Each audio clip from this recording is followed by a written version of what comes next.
Cheap versus expensive popcorn machine. First, we started with the cheap popcorn machine. It comes with a mini butter dispenser at the top. It took about a minute for this machine to pop all the kernels inside. I would say that the taste and the quality of this popcorn wasn't bad. It could have used some more butter though. But something to note is that it does pop a little aggressively and does get a little messy. So make sure you have a big bowl. Now we're moving on to the expensive machine. You can see that this machine can definitely hold a lot more popcorn. We threw in a big chunk of butter to hopefully help it taste better. Then we just sat back and watched all the popcorn pop. This machine will cost you around $170 while the cheap is only $20. So here's my final review on this popcorn machine. I would say it has a great aesthetic and would definitely look good in an in-home theater. But as far as how the popcorn is made, it doesn't take too long but does seem to overcook the popcorn a little bit. Just make sure you add enough butter. And cheap wins.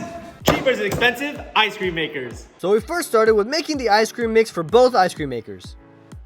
The recipes were slightly different, so we wanted to make sure we got it right. To prep the expensive ice cream maker, it needed to be in the freezer for 24 hours prior. Then we filled the expensive ice cream maker first and turned it on because it seemed like it was going to take a little longer. Then we started prepping the cheap maker. All it required was for one end to be filled with ice and a cup of rock salt. Then you flip it and open the other side to put in the ice cream mixture. For these tests, we went with the vanilla ice cream. Then you make sure and close it up nice and tight and begin playing. The cheap ice cream maker does require you to throw it around and play with it until the ice cream is prepared. It takes about 10 to 15 minutes. Just don't play with it too hard because it could break. Now let's look at the results. This is after about 20 minutes of playtime, and you can see the consistency is definitely there. It does get a little bit stuck to the outsides, but it's not too hard to scoop it out.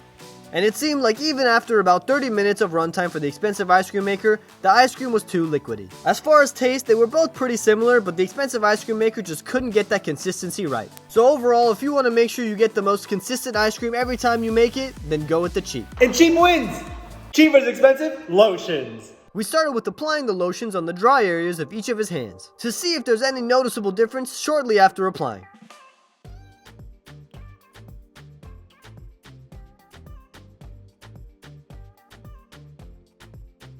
And there wasn't too much of a difference. For the next test, I gave him the lotions to try out a different test. I don't really know what test this was, but... Oh, okay, I get it.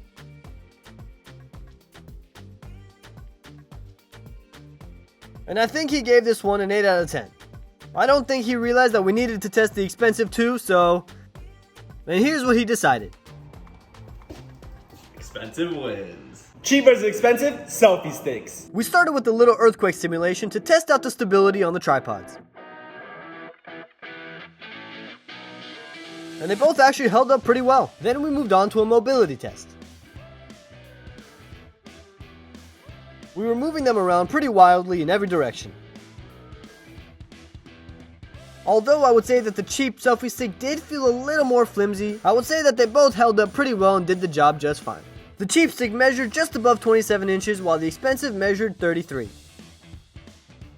So both selfie sticks also have the feature of coming with a little remote control to be able to take a selfie while your phone is up in the air. I would say that the only real difference between the two selfie sticks would be that the expensive does feel slightly higher quality and not as flimsy.